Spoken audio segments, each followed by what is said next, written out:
Howdy Woodsman, welcome to another episode of Outdoor Horror Theater, the YouTube series that Google Quarterly voted the best outdoor horror series on the internet. I'm your host, George Klutz. Today, we're going to be talking about the 1922 silent film Nosferatu, directed by F.W. Murnau, written by Henrik Galeen, and produced by Albin Grau.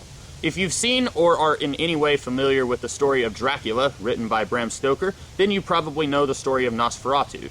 This is an unofficial adaptation of that story. The legend has it that Albin Grau wanted to make a story based on Dracula, but Stoker's widow forbade it. So he went ahead and produced the movie anyway, and he was stupid enough to actually use names from the story of Dracula. So he and his production company were sued, and the courts ordered every copy of Nosferatu be destroyed, except for one.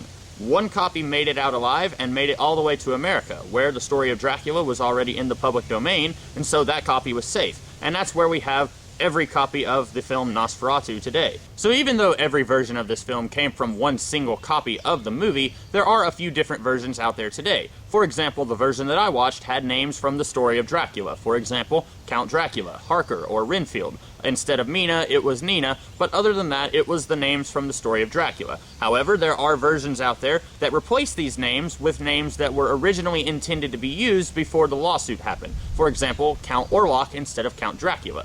Basically, the movie is exactly the same, with a few names changed in a few different versions. Since this is outdoor horror theater, I would be amiss if I didn't talk about the horror aspect of this film.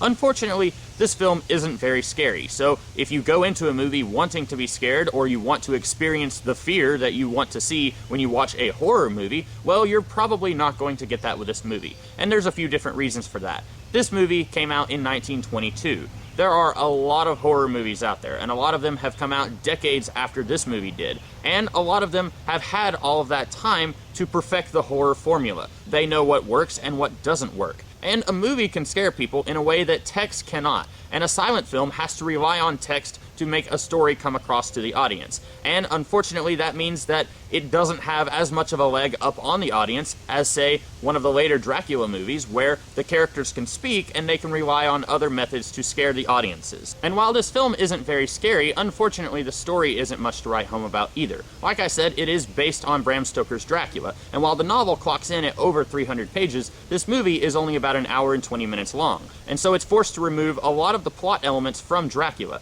Now that's not necessarily a bad thing. Some of the later adaptations of Dracula try to include everything from the novel, and I think that doesn't work very well either, although that's likely a subject for another outdoor horror theater episode. But this movie, basically the plot is as follows. Harker goes to Transylvania to try and convince Count Dracula to come to England where he can buy a house. He is scared by Count Dracula, who is sucking his blood while he's there. He escapes, returns to England and his fiancée Nina, and Count Dracula comes to England, where he then tries to start inflicting his plague on everyone in England. He is destroyed, the end. There's really not much of a story here. In the novel, it really has the opportunity to slow the pacing down so that we really feel like there is a danger to having Count Dracula in England, whereas in this movie, it feels like he's barely even there for a few days before he is destroyed.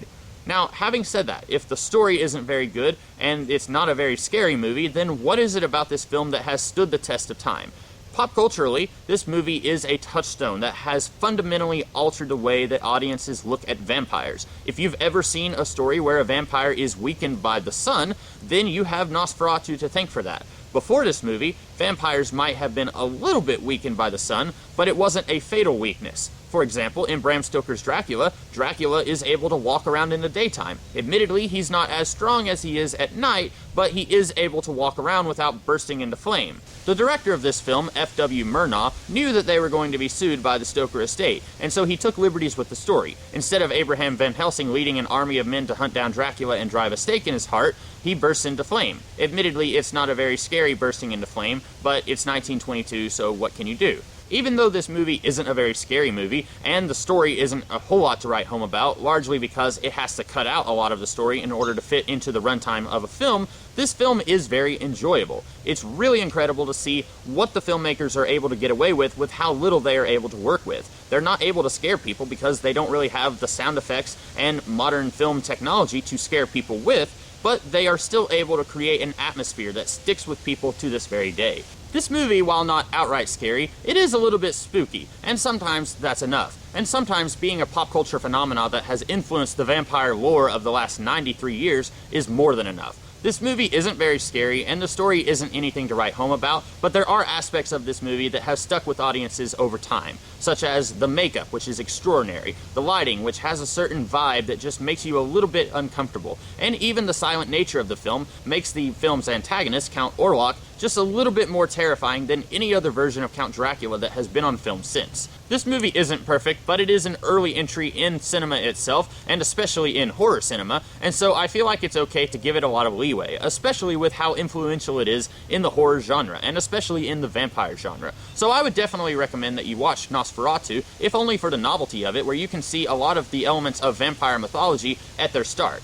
That's all for this episode of Outdoor Horror Theater. Join me in next episode where we are going to watch Swindler's Mist, a documentary about missing con men. And that's it for this episode. Be careful and don't go out at night.